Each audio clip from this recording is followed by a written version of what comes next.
Guarantee की वजह से उन्होंने इस पद को शक्ति मिला और मैं प्रयास करूंगा इस पद से शक्ति प्राप्त करने की, जिससे कि मैं देश की सेवा कर सकूं। 2 अक्टूबर 1904 के दिन काशी के पास मुगल सराय में जन्मे लाल बहादुर का पूरा व्यक्तित्व ही गांधीवाद का जीता जागता स्वरूप था।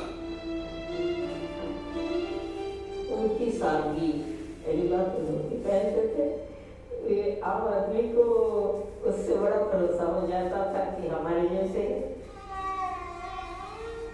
पिता की छत्रछाया बचपन में ही छिन गई थी। विधवा मां के साथ ननिहाल चले गए, वहीं पर परवरिश हुई।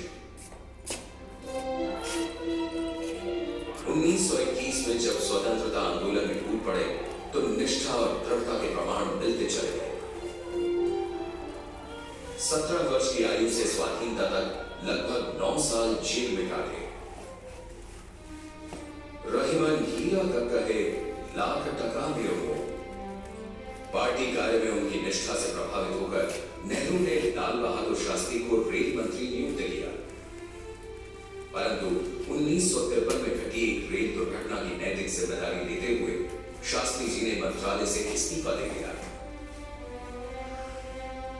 उन्होंने वो इस्तीफा देकर राजनीति में नए मूल्यों की स्थापना की। नेहरू जी के मंत्रिमंडल में कई विशिष्ट पदों पर अपनी छाप छोड़ते हुए वे गृह मंत्री नियुक्त हुए।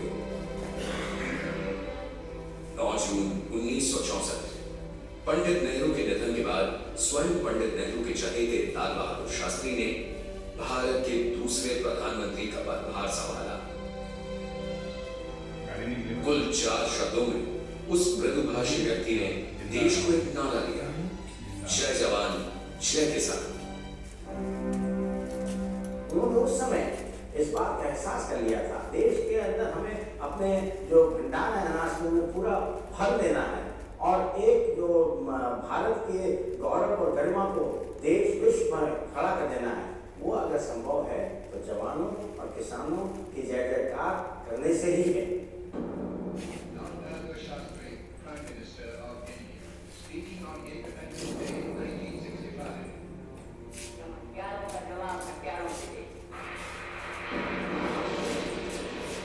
सितंबर 1965 पाकिस्तान ने भारत के खिलाफ खुली जंग का ऐलान कर दिया। जवाब में भारतीय सेना पंजाब से सीमा पार कर गई।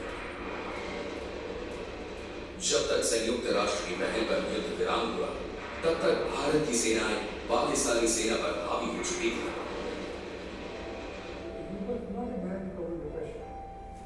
वो किसी के दबाव में आने वाले व्यक्ति नहीं थे। जब ऐसी घटना होती है तो बहुत ज्यादा अंतरराष्ट्रीय दबाव होती है। अगर आप दब गए तो छूट जाए, वो नहीं। लेकिन फिर शायद दोनों देशों की भलाई सोचकर वो युद्ध विराम पर राजी हुआ। 10 जनवरी 1966 ताशकंद। जिन आदर्शों के नैतिक बल का मजा वो पाकिस्तान को चखा चुके थे, आज उन्हीं आदर्शों की उदारता से उन्होंने समझौते के कागजात पर दस्तखत कर दिए।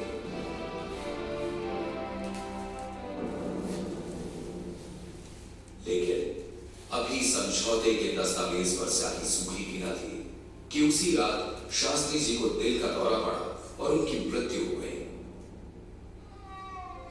गांधी जी ने कहा था कि शत्रु का दिल जीतना ही वास्तविक जीत है।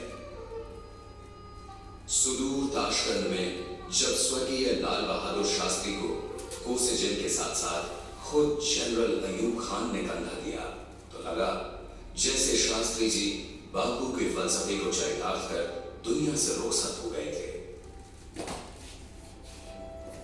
लाल बहादुर शास्त्री केवल 18 महीनों तक भारत के प्रधानमंत्री रहे, लेकिन अपने प्रधानमंत्रित्व के छोटे से कार्यकाल में शास्त्री जी ने भारत के हर नागरिक के कानों में आत्मसम्मान और आत्मबल का मंत्र फूंक दिया था।